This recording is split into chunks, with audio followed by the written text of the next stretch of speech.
پاکستان کے ایٹمی پروگرام کے بانی ڈاکٹر عبدالقدیر خان کی پہلی برسی کے موقع پر 10 اکتوبر 2022 کو ان کے اہل خانہ کی طرف سے ایک تعزیتی ریفرنس کا اہتمام کیا گیا تھا، جس میں 2 وفاقی وزراء، ریٹائرڈ جرنیلوں اور دفاعی و خارجہ امور کے ماہرین نے خطاب کرتے ہوئے ڈاکٹر خان، ذوالفقار علی بھٹو، جنرل ضیاء الحق اور دیگر شخصیات کی خدمات کو سراہا۔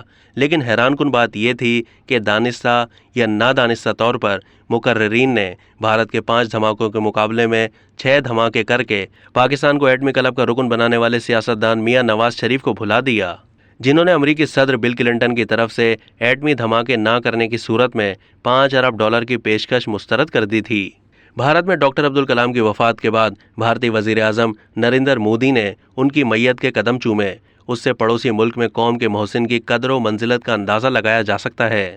ڈاکٹر عبدالقدیر خان کو سرکاری اعزاز کے ساتھ سپرد خاک کیا گیا، لیکن ان کے جنازے میں صدر اور وزیر اعظم سمیت کسی اہم سرکاری شخصیت نے شرکت نہیں کی۔ سابق وزیر اعظم عمران خان ان کی رہائش گاہ پر تعزیت کے لیے بھی نہیں گئے۔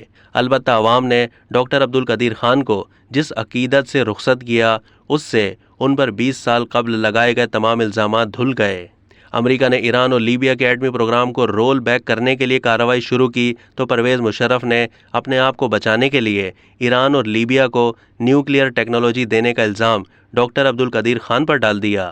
ڈاکٹر خان سے ایک بار پوچھا گیا کہ آپ نے پرویز مشرف کے دباؤ اور چودھری شجاعت حسین کے اصرار پر کیوں یہ الزام اپنے سر لے لیا، تو انہوں نے کہا کہ میں نے پاکستان کو بچانے کے لیے ایٹمی ٹیکنالوجی برآمد کرنے کا الزام قبول کیا۔